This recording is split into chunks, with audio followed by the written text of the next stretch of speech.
all up and down the Atlantic seaboard. This is what you're going to be dealing with today, tomorrow, even into Monday. Winds north, 21 miles per hour. We've got this nor'easter that's starting to take shape. The southeast already starting to feel those impacts right now. So let's go ahead and send it out to Bayne Froney. Bayne, you've been in Charleston all morning long. Give us the latest. When is high tide for you, and what are you expecting? I know yesterday high tide was really impactful. Do you think that will be the worst of it, or could we see something equal going into today and tomorrow?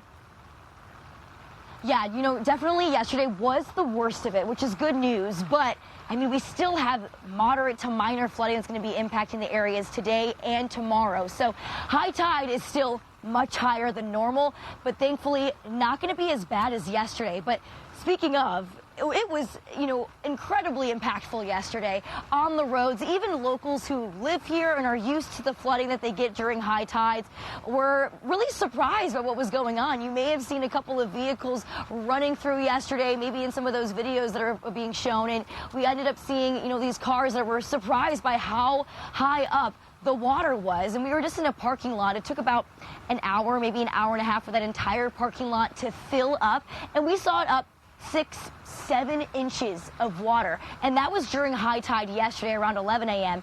Today, high tide will be at its peak around 12:01 p.m. So folks are asked to be extra careful on the roads today, especially around the early afternoon. That's when that high tide comes in. And the thing about high tide is that once it starts to flood, there really isn't much that the city can do other than wait for it to come back out. And that's because when the high tide comes in, it goes through the storm drains and pushes it out onto the roads. So we do end up seeing a lot of that flooding on those roadways. And, you know, we ended up talking to the chief communications officer of Charleston yesterday as well about these high tides. Here's what she had to say. Barricades out at our vulnerable intersections to make sure that when the water does come up, we immediately can shut off those roads, make sure that people can't drive through them.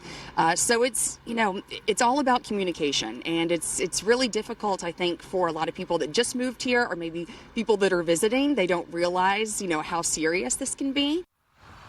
You know, communication is key. It's a key message that they're trying to get out, especially like she said there, for folks that aren't from the area or maybe just visiting or aren't as, you know, familiarized with where that flooding really happens. But again, to that point, even the, you know, locals here who have been here for years said that they were even surprised about how much of the flooding was happening. We were talking to a couple of people that were working at a restaurant nearby in that parking space, and they were telling us they had not seen it like this in years. And really, when they end up seeing a high tides like this, it's usually because of storm surge, or it's usually because a massive hurricane is coming through.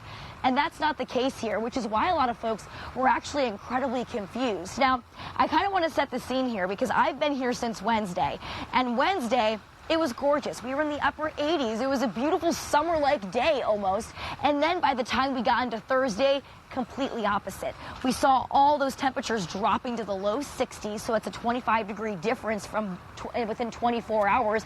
The winds were gusting, the rain kept on coming down, and it's been coming down ever since. It's been lighter than it has Thursday and Friday, but we are still expecting to see a lot more of that rain moving on in thanks to that low pressure system, that nor'easter that we're watching that's going to be trekking up the eastern portions of the United States over the next few days. So it's not just the Carolinas that are going to be impacted by this system, but a lot of folks farther towards the north as we move throughout the rest of this weekend.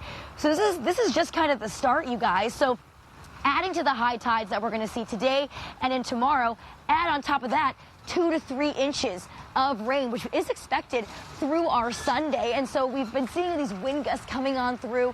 Already this morning, I recorded about a 20-mile-per-hour wind gust just right here, and it's even worse closer to the beaches. So folks need to be on high alert. On top of this, too, rough surf is going to be impactful. We do have the chance for those higher rip tide or higher rip currents as well. So folks need to stay off the beaches. I think the one saving grace here, Haley, is because it is so gloomy, it's rainy, the weather just isn't the best beach weather.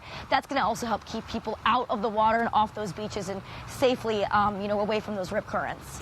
I'm sure, Bayne, at this point, it is storm fatigue. It's high tide fatigue for spots along Charleston and even further north. So we'll continue to bring the latest updates over the next couple of days as you guys feel the peaks of the nor'easter impacts today and tomorrow. Bayne, thanks so much.